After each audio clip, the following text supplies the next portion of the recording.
Welcome back to the Growing Band Director Podcast. This is episode number 184. I'm here with Michele Fernandez. Michele, how are you?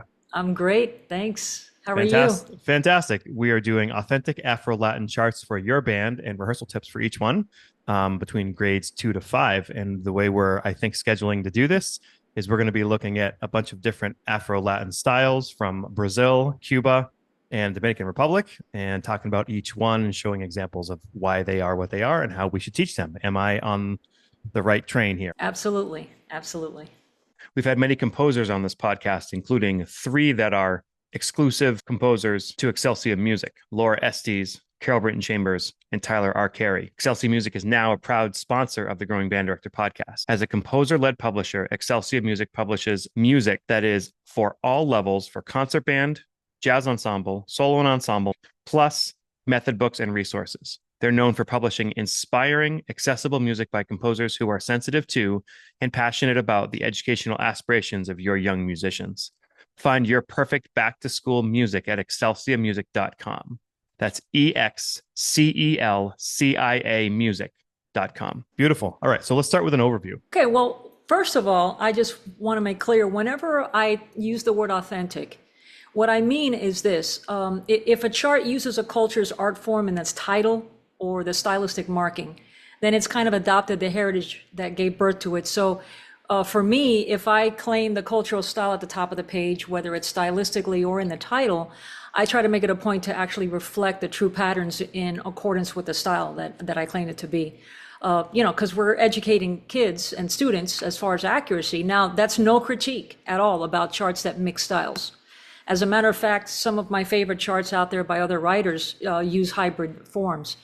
And some Latin jazz charts use different grooves. Now, however, it's certainly fine to mix styles if that's the effect that we want. And I've actually done that.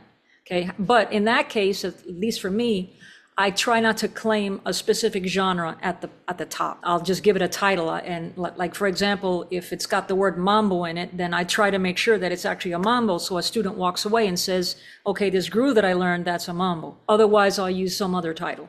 So that's just me, especially being Hispanic. And so that kind of hits home to really highlight the heritage and some of the patterns. And of course, it's still Latin jazz if it has authentic grooves. Absolutely. As a matter of fact, even more so because it's more of a 50-50 thing where you really bring in the authentic patterns and then you use jazz elements and put it in a big band setting. I think it's important to just differentiate if it's a hybrid groove or a Latin feel, as opposed to this is really a mambo, because in that way, like I said before, students will walk away actually knowing this groove that I just learned is this or that. Are there any elements that all of the styles we're talking about today have in common? Yeah, as a matter of fact, and that's a great question.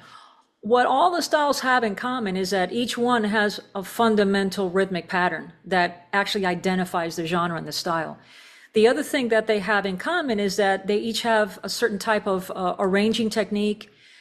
They each have a certain type of instrumentation that is normally used for that. For example, you don't generally hear cowbell in a Brazilian chart. For a Brazilian chart, you kind of like to hear shaker and triangles and other types of instruments, bongos, but like cowbell and conga is more for Cuban styles. Now, that's not to say you can't do it, but it's just a more common thing. The other thing that's very common is that very often the bass drum and the bass guitar are very synonymous, especially in big band charts.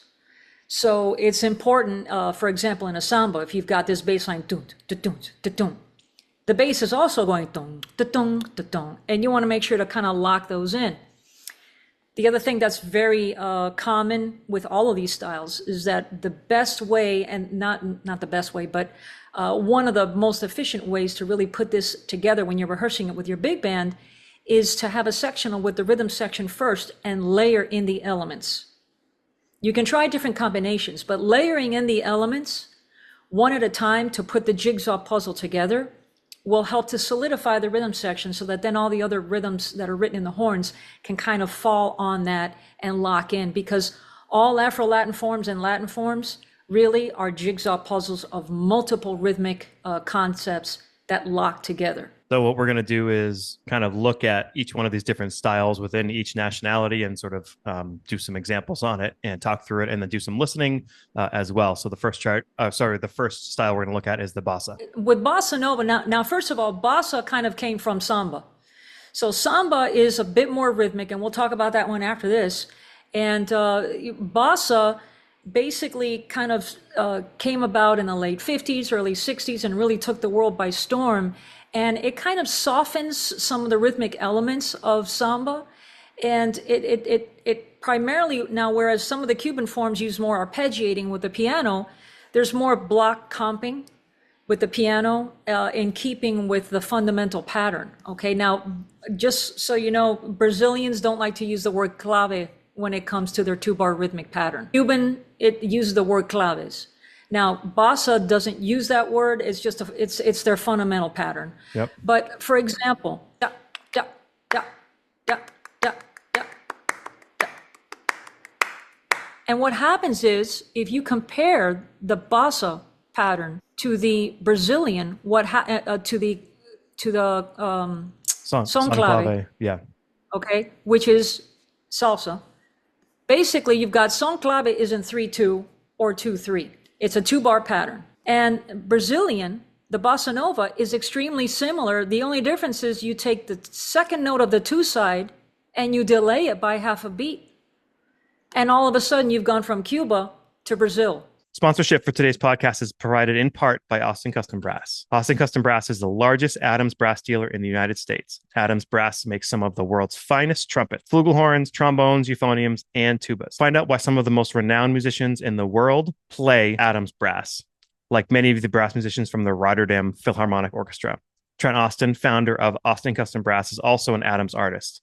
You can call Austin Custom Brass today at 816-410-0826 to learn more about Adams Brass, or visit their website at www.austincustombrass.biz. Austin Custom Brass is located in Kansas City, Missouri. You can visit their shop to try Adams Brass instruments and many other brands of instruments, or you can call them online, have stuff shipped to you. They work with an entire band program. You can do bids in the PO process and fit within your budget and all that. They are an amazing resource for brass players. Check them out. So Michele, would you just real quick for people who are listening only, would you show us the 3-2 clave goes bup, bup, bup, bup, bup, bup, exactly, bup, bup, bup. So what is it in Brazilian then? In Brazilian, it's da, da, da, da, da, da, da, da, da, da. So just one different note. One bar has the 3 hits, the other bar has the 2 hits. So the one with the 3 hits is called the 3 side. The one with the 2 hits is called the 2 side. So basically what happens is you take the second note of the 2 side, you delay it by half a beat, and you've got bossa nova instead of salsa. Okay. Now, the same thing works in reverse, because some charts are 2-3. All right. Now you may say to yourself, how do I know the difference if something is 3-2 or 2-3? You take the melodic line, you chop it up into chunks of 2 measures each, and wherever the stronger beats are, that's the 2 side. That's how you know if you're in 3-2 clave or 2-3. And Brazilian, that's how you know if you're in a 2-3 bossa or a 3-2 bossa. Okay. Right. Now, sharing the actual slide for the Brazilian, for bossa, here you can see these things that are highlighted in blue. And for those folks who are listening, I'm showing a small portion of a score where the bass drum part lines up with the bass part. And they line up perfectly, okay? And then the piano part is playing more block chords, and so is the guitar. Now, some of the elements that you're gonna hear in bossa nova is triangle.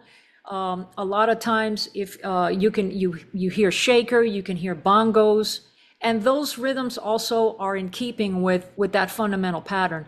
This particular chart is called Carismática, and it's just came out in Excelcia. And I actually started the very first part of the chart with a guitar riff, which is in a bossa pattern. Listen throughout this chart, you'll hear these elements: the bass guitar and the bass drum lined up. You'll hear the piano and the guitar comping in rhythms that are in keeping with that 3-2 bossa pattern. You'll hear triangle, you'll hear shaker, and then you'll hear some traditional kind of melodic lines. And the way the chart is written, the chart itself should imply the fundamental pattern. So let's go ahead and listen to it.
We will get right back to our content, but I wanted to thank you for being such an amazing band director, that you're taking your time and listening to a band director podcast. There's many options out there, and I appreciate you very much taking in this content. I hope that you understand that your students are very lucky to have you as their band director, that you're continuing to grow, and that they are going to benefit from your improved skills as a band director. You can share this episode with any band director friends or other music education friends who can learn from this content, because good pedagogy is good pedagogy. And if you could take a moment and go to thegrowingbanddirector.com, and you'll be able to sign up on our Patreon platform to give at least $5 or $3 a month. And it helps the content continue to be created for you to help our profession grow. Let's go back to our scheduled episode. So, Michele, is there anything else about that chart you want to tell us? Absolutely. Well, first of all, the theme is your inner charisma. That's why it's called Carismática. And it basically has a little message in there to the students. Always remember your inner charisma. And basically, I kind of wrote it in a kind of 60s throwback style. So it does sound kind of 60s, and it's a grade 3. And all of the rhythmic patterns are completely written down, so there's no guesswork. That's how I write all my charts. Love it. All right, so next we're going to look at a samba, which is very similar to a bossa. Basically, with the samba, that style is a little bit more complicated. And when I say that, it more on the drum set pattern, but in reality, horn parts also kind of reflect some of the rhythmic patterns. For example, like in the trombones, if I'll go cha-cha, da da da da da, and they're all playing a chord with that rhythm, it actually kind of helps to solidify that samba feel. And of course, there are different samba patterns, and a lot of it depends on folkloric region. So, one of the similarities between samba and bossa nova is that the bass part is the same. Now, some bossa nova charts will just have chord half notes on the bass. Don, di, da, da. It depends on the chart itself. Yep. But there are bossa novas that also do share that don, da, din, da, don, as the samba. Another similarity is block chord as opposed to more arpeggiated, because that's more Cuban forms. But the whole block chord comping on the piano. The instruments, again, similar with the triangles and the shakers. One thing that is important, especially in samba, is the use of the surdo drum. So you can incorporate some of those patterns in the drum set. The biggest difference is really in the cross stick pattern. So this is just one cross stick pattern that I like to use that's kind of like a little hybrid of some folkloric forms, but the drummer can also vary, but it's more rhythmic than the bossa nova. So in this next chart that I'm going to play, which is Postais do Rio, now Postais do Rio is a 2+, 3-. And on this one, you'll hear very early on that rhythmic pattern and use of guitar. And basically, it's got some folkloric kind of lines like that are optional, vocalized at the very beginning, or you can play it with the horns, and then it kind of kicks into the chart. And this is a grade 2+, 3-.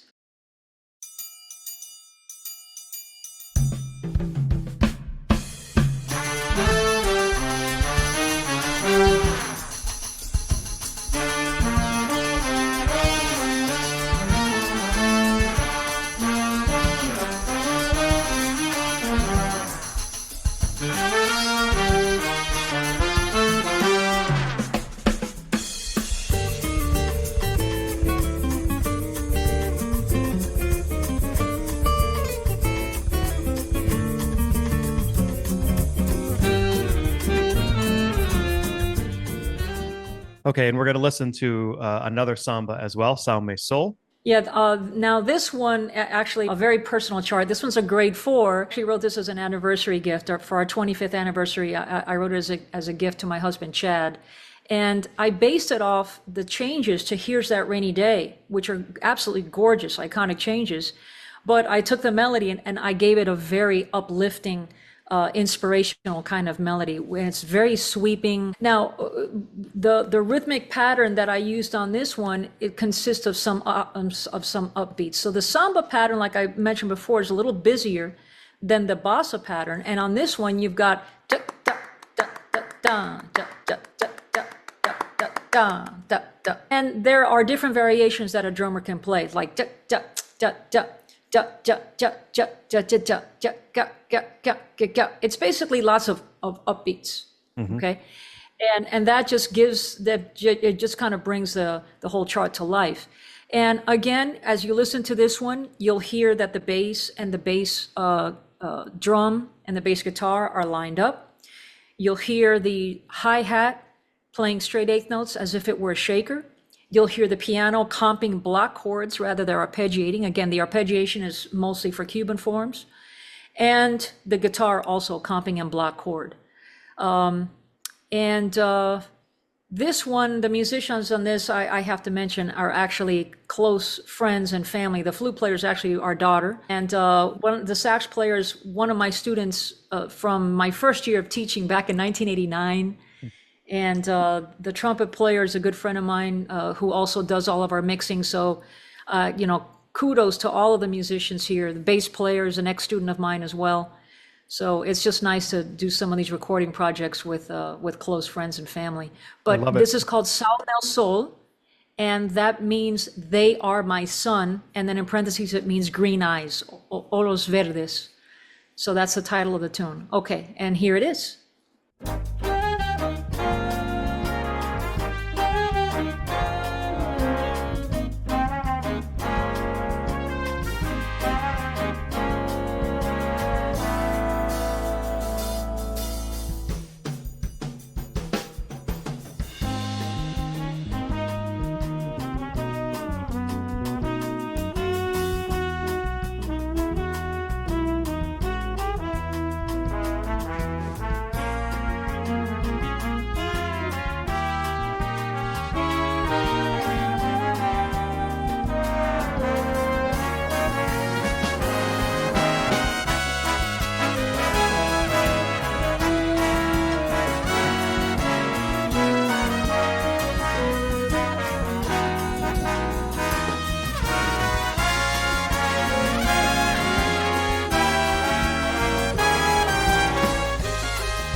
Okay, so the next set of styles are going to be from Cuba. And the first one we're going to talk about is the cha-cha-chá. Yeah, so it's a Cuban style, and it just kind of took the world by storm in the 50s. And interestingly, here in the United States, it's referred to as cha-cha. I guess they shortened it, but it's actually cha-cha-chá.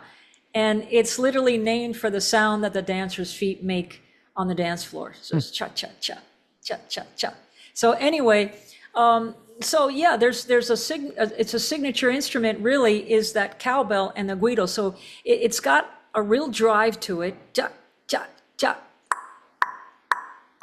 And you can hear either woodblock or cowbell doing straight quarters, and you got to have that of the guido. Now, that's not to be confused with guida. The guido is the one that's the rounded instrument that's shaped like a gourd with the notches, and you play it with the wooden stick, and you kind of do one with the hole facing outside.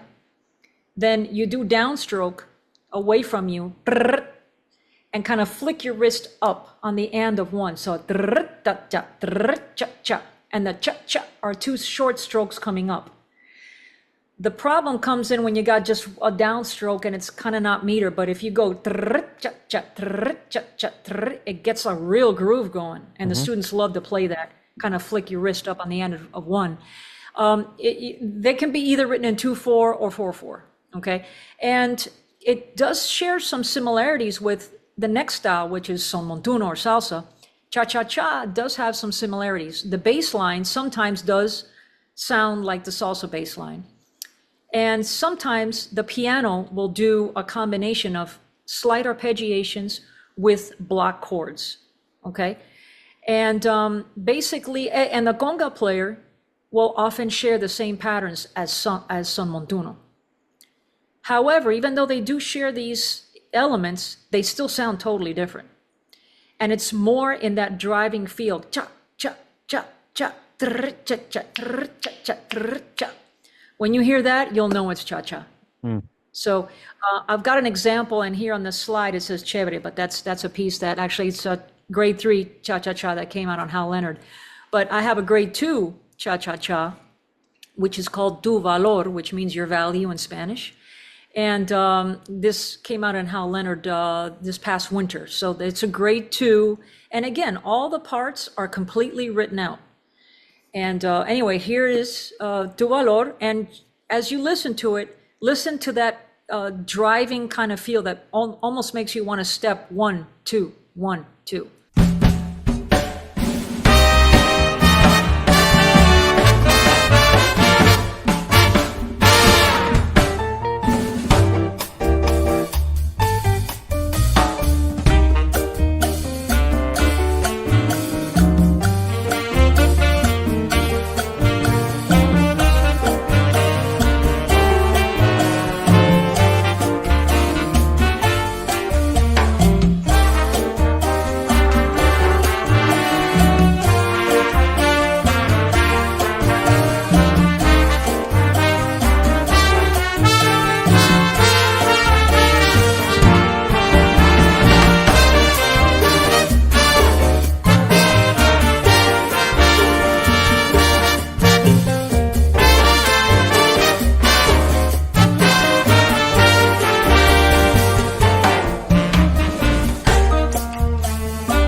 Okay, so the next style we're going to listen to is the son montuno. But first, can you tell us a little bit about why it's also a salsa and where the salsa phrase comes from? Popular lore is that the term salsa was actually coined by a DJ in New York back in the 60s or early 70s, I guess, late 60s. And, back in the 50s when Cuba's was still open for tourism, the musicians from the United States would go down there and jam out on weekends, and then they would bring their music back up. And they started kind of infusing this Afro-Latin kind of groove in their music. And that term came about when someone just said it was spicy and sounded like salsa. So it kind of stuck. But the more authentic term, like the salsa forms is son montuno. Mambo is also kind of known as a salsa form.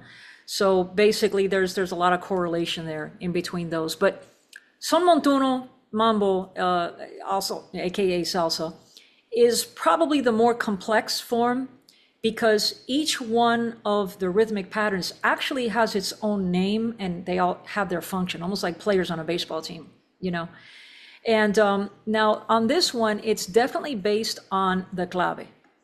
Now, there's an important difference here. Clave is the name of the rhythmic pattern. Claves is the instrument that we use to play the clave, but you can play the clave on anything. You don't have to use claves to play the clave pattern. Clave can be on woodblock, it can be on guitar, it can be played on the piano part, it can be played on your head if you want, Mm-hmm. So anyway, basically the same thing that I had mentioned earlier. If you take the melodic line and you chop it up into 2-bar chunks, wherever you have the onbeat, the strong onbeats, that's the 2 side of the clave. So if you got 3-2 clave or 2-3 clave, that's how you kind of know. And if you use the wrong clave, then it's almost like, choking the hi-hat on 1 and 3 on a swing chart instead of 2 and 4. It actually sounds that off. Your basic fundamental pattern is called the clave. It's a 2-bar pattern. It's either going to be 3-2, which is a forward clave, or 2-3, which is reverse clave. Okay. A lot of the high school and middle school salsa charts that you might buy, the majority of them are written in 2-3 clave, which is reverse clave. Then the rhythm that is played by the conga player and the bass player is called the tumbao. Now, tumbao is slang in Spanish. It literally means knocked out or laying down. It's because those 2 instruments are the ones who lay down the groove, the conga player and the bass. The timbal player has 2 basic patterns, cáscara and campaneo. The cáscara is for more subdued sections, like let's say your A section. Campaneo kind of picks things up, for example, on the bridge, you can do it, or on a solo escalation, okay? Or like on a breakdown section or a shout chorus or something like that. The bongos plays a martillo pattern, and the piano plays the montuno, which is that arpeggiation. It's very rhythmic, and it outlines the chords at the same time. And then the guitar, I've had lots of people ask, well, what can my guitar player do on a salsa chart? Well, the guitar player can double melody. The guitar player can play soloistic riffs. The guitar player can actually comp on the chords, but comping with the clave. Sometimes I've seen guitar players like, and I'm like, wait, it's too busy. There's already enough going on with all the other rhythms. Just try this, cha, cha, cha, cha, cha, playing the chords. And all of a sudden you've got the chord being outlined and you've got clave being added, and the drummer is free to do all kinds of other stuff. And one thing I love about the chart that we're going to use is what I love about it is obviously it's all the music we're talking about here, but it's a standard tune and it's easy to improvise. People who don't know it, it's just G minor or B flat major in sections. And so it's a great improvisation vehicle where you're also working on an Afro-Latin song and you have a standard tune. So it's like the trifecta of awesome. Thank you. I really appreciate that. That one was a lot of fun to play. And it was a lot of fun to write. And it's a grade 3. And basically, here's the cool thing about this kind of music is that the instrumental soloists can actually use riffs from anywhere in their chart, because the chart is also written in a way that is in keeping with the clave rhythms and some of the more characteristic Cuban rhythms. Here's Autumn Leaves.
we're going to listen to one more Son Montuno as well. This is Tumbao in Tunisia, but it's simplified. What's simplified about it? Well, first of all, Tumbao in Tunisia is a grade 2, and I chose to publish this one myself. And basically, it's a more simplified version of a son montuno. And what do I mean by that? Well, one of the things that I simplified was the conga part. So, for example, in Autumn Leaves, where I took the outright tumbao, which is the name of the rhythmic pattern that the conga player plays. So it's straight eighth notes, and you got heel toe, slap toe, heel toe, gung gung, heel toe, slap toe, heel toe, gung gung. Slap and the gung gung are always with the right hand. So it's a little bit busy, but that's the authentic pattern. So what I did for this one, for Tumbao in Tunisia, was I watered it down and I just went left, right, left, bubba, left, right, left, bubba, left, right, left, bubba. So the bubba is the open tone and the right is a slap. So it makes it easier for a student and it still keeps the rhythmic elements. The drum part, because it's not that difficult, I kept that the same. I gave the bass part more downbeats. So instead of which can really make a kid dizzy, if they're not experienced. Mm-hmm. What I did was I went every couple bars or every 3 or 4 bars, I gave the student a downbeat to hit instead of your typical salsa chart where the bass player is on the end of 2 and 4 the entire time and doesn't really play downbeats. And it's okay, you can kind of get away with giving a student an occasional downbeat to anchor themselves down. And of course, the horn parts are also in keeping with grade 2. Now this one, I purposely went out of my way to, I wanted to do a tribute to Dizzy Gillespie.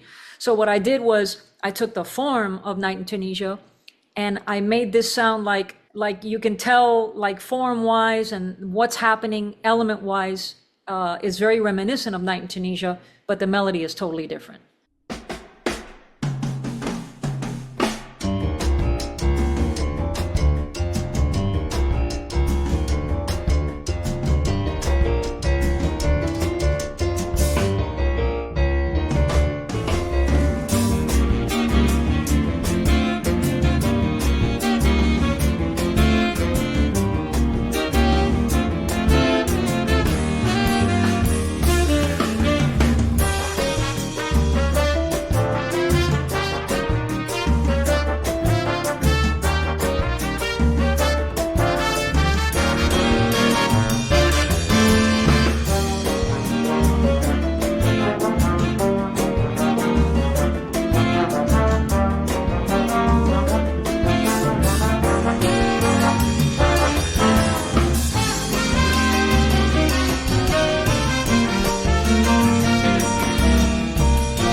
So the next chart we're going to listen to is a Bolero, and this is a grade 4. Why is it a grade 4? Well, this one, actually, the horn parts are more grade 3-ish. And the rhythm section part is very grade 3-ish. It's really listed as a grade 4 because of the way that I wrote the alto sax feature solo. I wrote in the ornamentations for somebody who may not be used to playing the form. So I gave the soloist a lot to work with on the solo material. So everything you hear during the head of the chart is actually written in all the embellishments.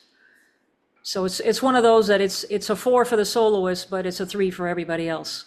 Great. Tell us a little bit about the Bolero style, if you would. Yeah, so the Bolero style, the Cuban Bolero is kind of it's a ballad, and it's Cuba's version of the love song, and basically they are played at slower tempos, and it's got a signature rhythm, and basically with the congas you've got and the are open tones, low, high, low. And if you've got that on the end of 3, on 4, and the end of 4, so you've got slap,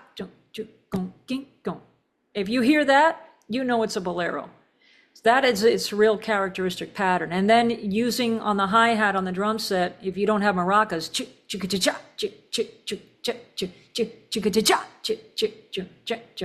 and that's the rhythm that I kind of have here on this screen. And again, lots of ballads out there convert well to boleros, and I've done that before. So it's just a beautiful art form. Anyway, this particular chart is called No Hay Palabras, and I wrote it very much in the style of Paquito Rivera, who's a real hero of mine. And like I said, it basically has some very poignant changes. And as you listen to it, listen to the characteristic patterns that I just described. All right, here it is. Let's check it out.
And we're going to just listen to one chart of yours as well. That's a rumba. Thank you. Rumba is also a Cuban style. And the interesting thing here is that the pattern, for example, we talked about the salsa son montuno pattern. The 3-2 is da da da da da. With rumba, if you take the third note of the 3 side, you delay it by half a beat, it changes it to rumba. So da da ga ga ga ga ga ga ga ga. That turns it into a rumba. Taking the third note of the 3 side, delaying it by half a beat, you've gone from son montuno salsa to a rumba. And rumba, it's funny you asked if I spelled it with O like the vacuum cleaner, but now talking of as a joke, and Siri always does that to me. But when we spell rumba, it actually, rumba doesn't have an H. Somehow that kind of started in the 50s, and we don't know if it was the record producers convinced Xavier Cugat and Pérez Prado to add the H for commercial purposes in the United States. We have no idea why, but the RH combination does not exist anywhere in the Spanish language.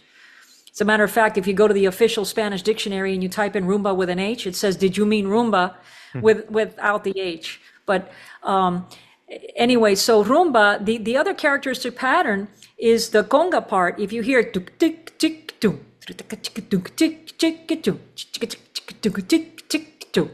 that's a rumba. So this particular chart was commissioned by the University of New Hampshire. Nate Jorgensen is the director, has an outstanding program there. And what I did was, this is called Rumba en Fuego. And the beginning is very 1950s nostalgic old style Cuba with an actual flute playing. And then it goes into this hair on fire, kind of smoldering fire, kind of brewing, and then boom, it all explodes. And the horn parts on this are really bombastic and very punchy. And however, I kept the same pattern on the slow part and the fast part. So where you got on the graceful beginning, then boom, fire, go into the fast part. It's the same pattern, it's just faster. So anyway, this is called Rumba en Fuego.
So the next style we're going to listen to from Cuba is the Mambo, and this is we're going to use Ritmo Cristal, which is one of the easiest mambos that is out there. And would you tell us the story behind it? Yeah, this was actually a very cute story, and it's all your fault. When you were gracious enough to hire me to do the Maine All-State Jazz Band, which was a wonderful experience, and I'm very thankful to you. After that, when we were having dinner with the entire group at the restaurant, your wife, Crystal, who's also she's a middle school band director at Westbrook Middle School, sat down and she said, "Oh, I love your music. Can you write something for the little guys?"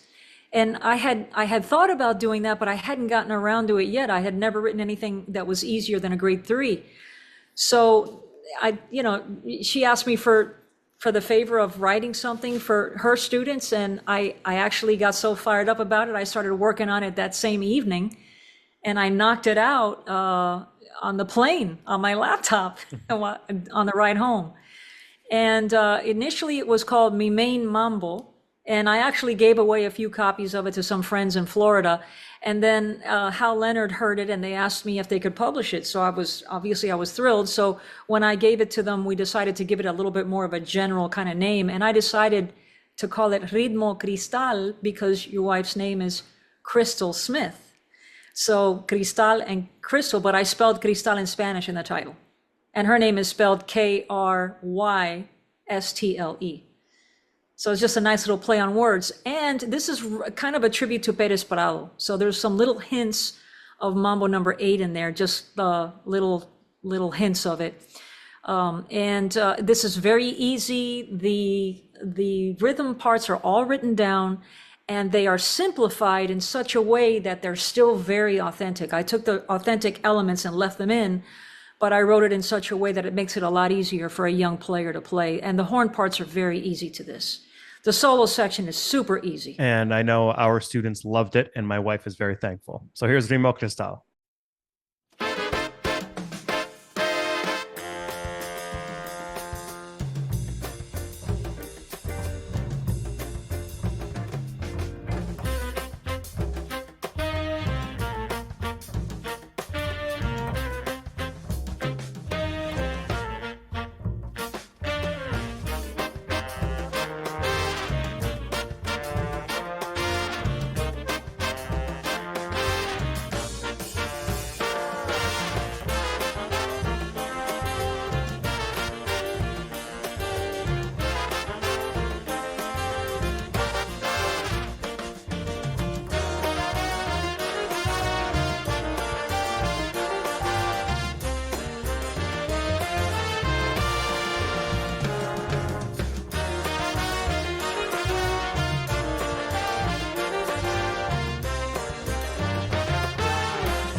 Okay, so that chart is super special for us. We loved it. Thank you very much for doing it. So next we're going to check out a merengue, which is from Dominican Republic. Well, the merengue is a very popular dance style, as we all know, and it's very big in Puerto Rico as well.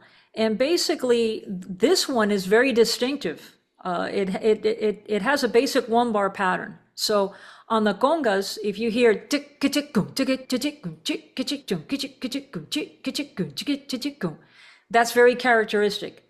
There's another pattern that's that's another very common merengue pattern. We were just in the Dominican Republic in April, and that's what I heard for like a week.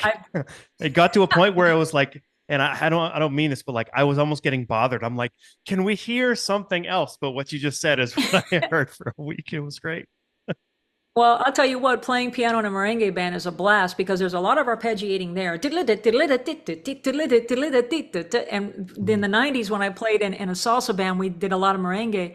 And I left my nails long so that I could purposely just kind of skid off the keys and play 1,000 miles an hour for hours, because these gigs would go on for 6 hours. The other characteristic instrument that's big in merengue is the use of the guira, not to be confused with guido. Guido is used for like the Cuban styles, cha-cha-chá, and it's the one that's the gourd shape with the notches. But the guira is the round metal one that looks like a cheese grater, and you play it with the metal comb, and basically it's again it ends in a guira, and the acrobatics that these folks do on that, it's like their hands are going 90 miles an hour. It's the dance is one two step, 1 2 1 2 1 2, and again on the drum set, the bass drum and the bass guitar are going to mirror each other, dun, dun, dun, dun, and they're going to outline root 5, root 5, root 5, which is very common in all these forms. I didn't mention that with the other styles, but root 5th, root 5th, okay? And then there's a lot of horn work, very busy saxes, and lots of pops in the brass. That's very characteristic of merengue.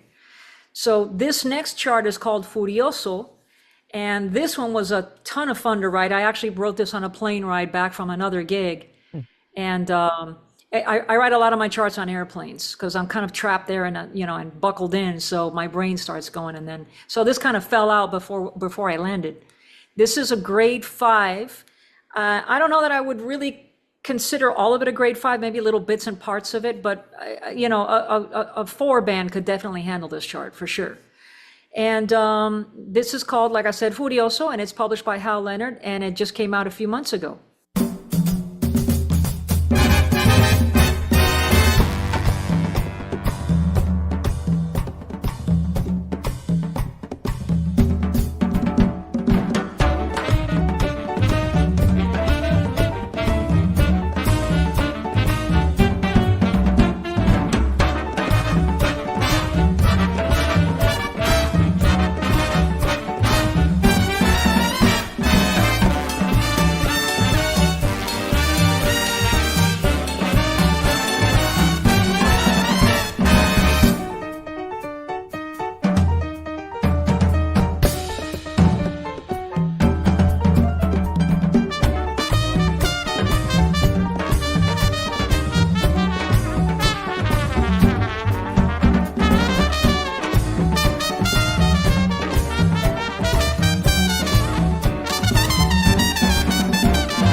Michele. So we're on to our last chart, and I'm going to be completely honest with you. Well, you commissioned, my wife did it with, the other one was for my wife, so I have to say that's my favorite. But from a pure musical standpoint, this last one is probably my favorite, so I can't wait to do it. But before we talk about my favorite things, which has like lots of different styles all put into one, do you have a couple of rehearsal tips for us in general? For a director who is looking for a chart to play, I would recommend finding charts that have the patterns all written out, number one. Number two, if you're looking for a younger group, Bossa Nova and Cha-cha-chá is a great place to start. If you have more of an intermediate group, Samba is wonderful, son montuno or salsa. If you have a more advanced group, an Afro-Cuban 6/8. If you have an intermediate group, an Afro-Cuban 6/8 is fine, and sometimes you can find them written in 3/4 as well to make them very accessible. A bolero is fine for any grade level, actually. And as far as rehearsing, like I mentioned earlier, layer the rhythm section. Okay, I would start first maybe with the bass player and hands on the drum set, adding the bass drum after that, layering in the congas, layering in the piano montuno, the guitar. Try different combinations and see what works with you. Get that tight first. But here's the thing, make sure to really look at the drum set pattern. Make sure that your student is playing the pattern that the composer actually wrote. If the composer took time to write the pattern, because remember, some charts are just a bunch of slashes and it says Latin, you know. If the composer took time to write a pattern down, please make sure that the student is actually adhering to that pattern, because chances are that it mirrors some of the patterns that are written in the horns too. So it's important that they're cohesive. And, you know, try to make sure that the articulations are crisp and tight and that everything kind of fits together as tight as you can.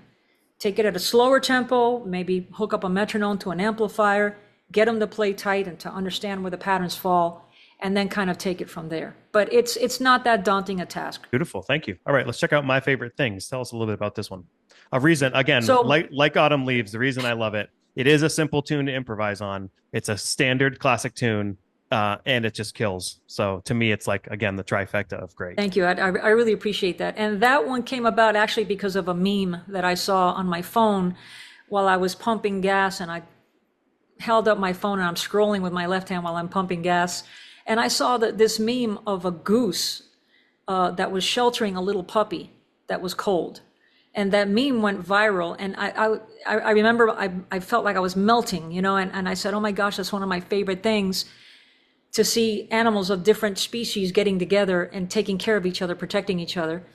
And then I thought of the tune, My Favorite Things. And then I texted Mike Sweeney and I was like, hey, do we have the rights to My Favorite Things? Please say yes. And he said yes. And I asked for permission to arrange it for Hal Leonard. And then, you know, this kind of fell out in my head while I was driving around. So I decided to make this one kind of symbolic of beings of different species, or, you know, from different walks of life, actually coming together in peace and in a loving fashion. So I used different styles. I went Afro-Cuban 6/8. I went into a samba kind of hybrid groove. Then I went into son montuno. Then I went into swing.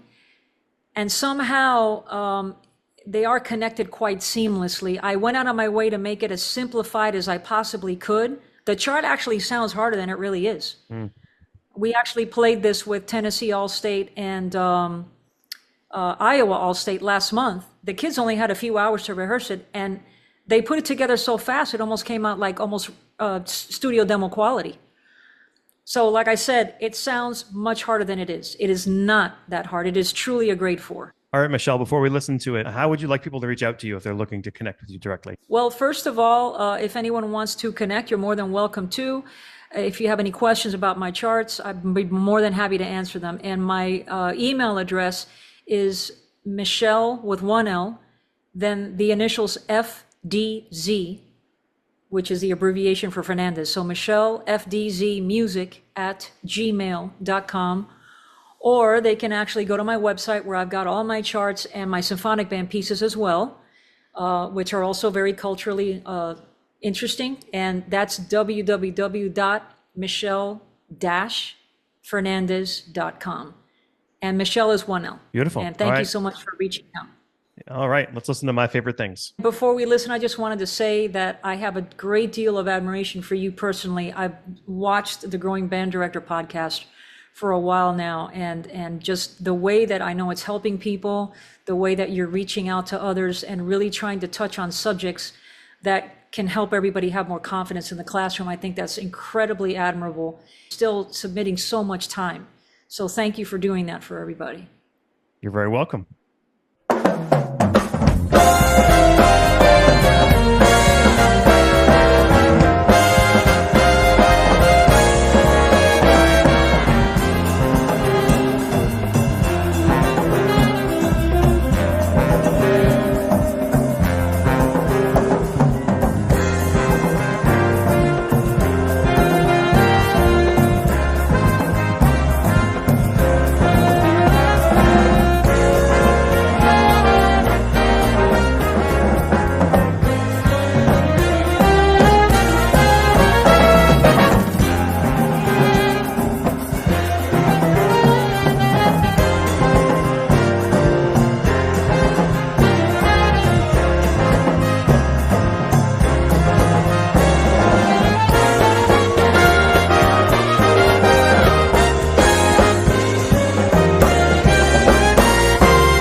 We sincerely appreciate you taking your valuable time and listening to the Growing Band Director podcast. Your students are very lucky to have a band director like you. If you have any suggestions for episode topics or think you have an area of expertise to share on a show with us, please reach out. If you enjoyed this episode, don't forget to subscribe. And if you want to help spread the word, please give us a 5-star review and tell your band director friends to subscribe as well. We're available on Apple Podcasts, Spotify, our YouTube channel, and wherever you listen to podcasts. Thanks for listening to The Growing Band Director. See you next week.